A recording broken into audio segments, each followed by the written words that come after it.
Hello, my name's Velma and I suffer from electrosensitivity. It's where your senses and your body is affected by electromagnetic radiation, and it's pulsed. When it's pulsed, this is when it affects the body and the senses, and with myself, the nerves. When the electromagnetic emissions are very high, when they spike, they set off a reaction in the body, so I get peripheral nerve pain.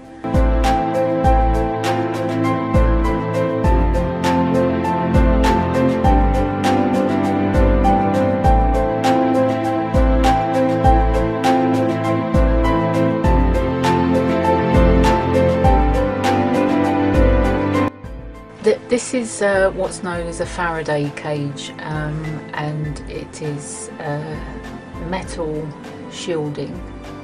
It's got metal which is embedded in the material, and it collects the electromagnetic signals and reroutes it. So in here we have a safe space which is without electromagnetic radiation.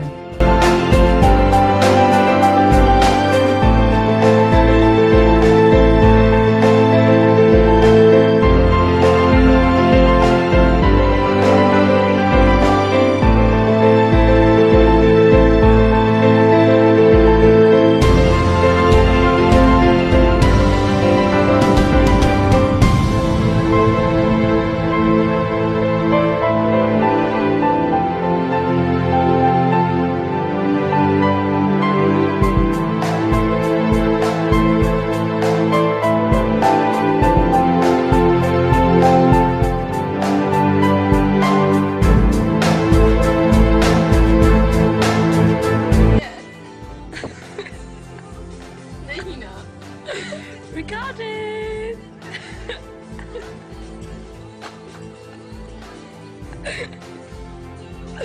That's mean.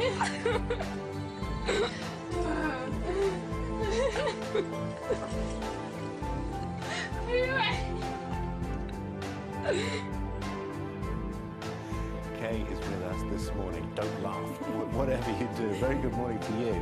It looked like you may have had a drink or two there, gotta say. No, I was actually sober for that. You were sober for that one? Yeah. And so you laugh, and what happens? Collapse. All my muscle tone is basically loses it, and I collapse. Wherever I am, whatever I'm doing.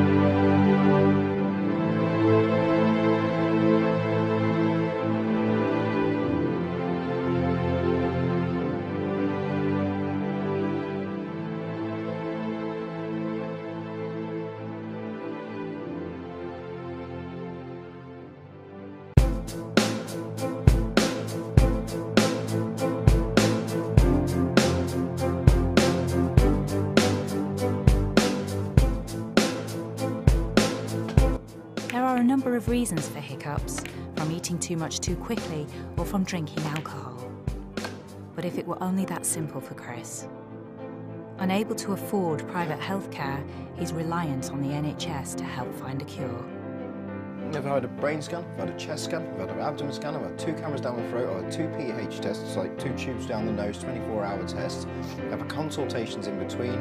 I've had loads of consultations with doctors and surgeons and my own GPs. So they are doing stuff, it's just when they stop doing stuff, that's it.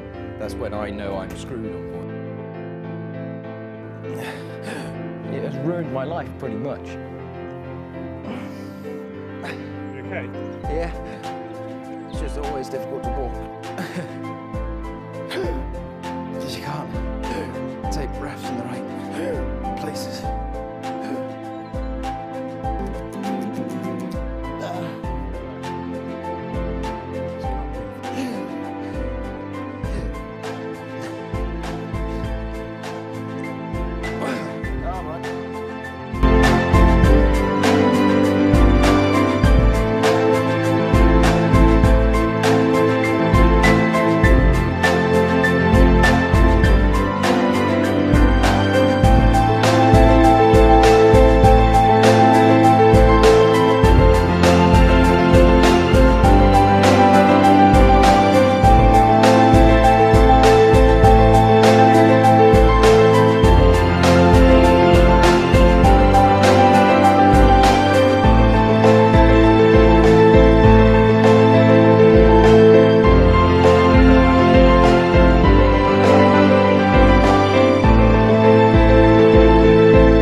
in effect, relive her life day by day, including watching the TV shows she loved. I tested her memory with random clips. This is All in the Family. Can she guess which episode from a few seconds? You ain't ugly.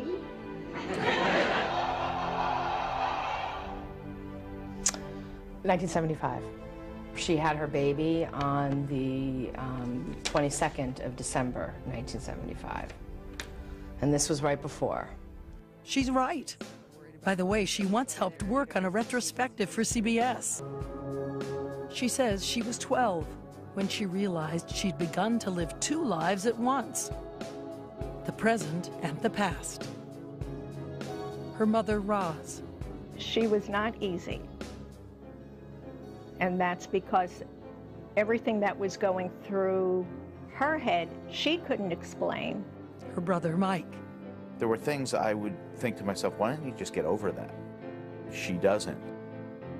It was hard for them because they didn't really know what to do for me. My brother is totally opposite of me, so they didn't, I'm screaming and yelling and crying, and they didn't really know what to do for me.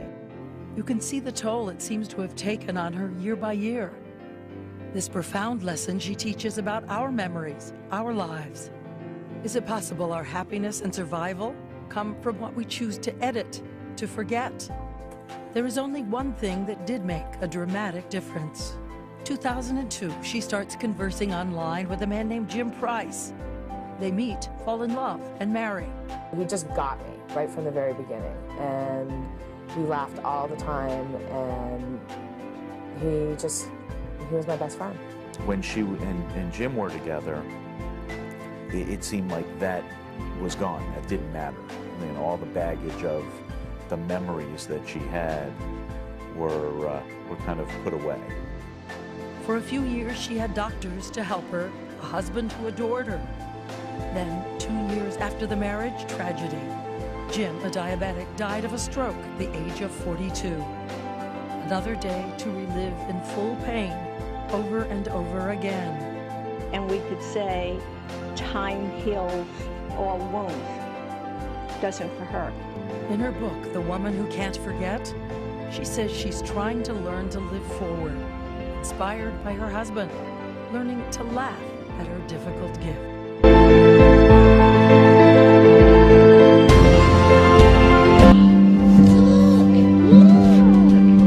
You got a new bed? You gonna get up there? Show Mommy.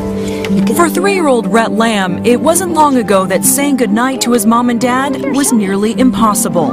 His body would give out, but his mind wouldn't. He'd still be awake and still be alert. And it was extremely scary. In a case that baffled doctors, Rhett was awake nearly 24 hours a day. He was in a bad mood all the time. He couldn't play, he didn't interact with other children. His frustration level was so high, and it just kept getting worse and worse and worse. He couldn't communicate with anyone, and it was heartbreaking. The Lambs even worked around the clock, taking opposite shifts, just so they could be there for his every sleep-deprived move. After dozens of doctor's visits and years of conflicting opinions, Rhett was finally diagnosed with a rare brain condition called Chiari malformation. Okay, this is Rhett's MRI. This part of the skull is too small, so this brain is pushed down through the opening at the base of the skull. Once diagnosed, doctors were able to perform risky surgery, offering a 50-50 chance Rhett would be able to sleep for the first time. An incision was made from the base of his skull to the top of his neck to remove bone around the brainstem and around the spinal cord, producing more space, reducing the pressure. You wanna go night-night? 8 months later, the surgery was a success. Finally being able to sleep through the night allowed Rhett to go from this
British paracyclist suffers from rare syndrome. Have you ever wished you could eat anything you wanted and not gain a pound of fat? Meet British paracyclist Tom, who can't get fat no matter how much he eats. But it might not be something to be envious about. The 23-year-old was born a normal weight body, but gradually lost all the fat in his face and limbs. He also has type 2 diabetes and lost his hearing at the age of 10 due to unknown reasons. After years of study, scientists have finally identified Tom's condition as MDP syndrome. The cause of this rare syndrome can be traced back to a single genetic mutation. There are only 8 people with this condition worldwide. Despite the challenges, Tom's passion towards cycling has led him to become the youngest champion in the national paracycling circuit. Hope to see you in the 2016 Brazil Paralympics Games, Tom.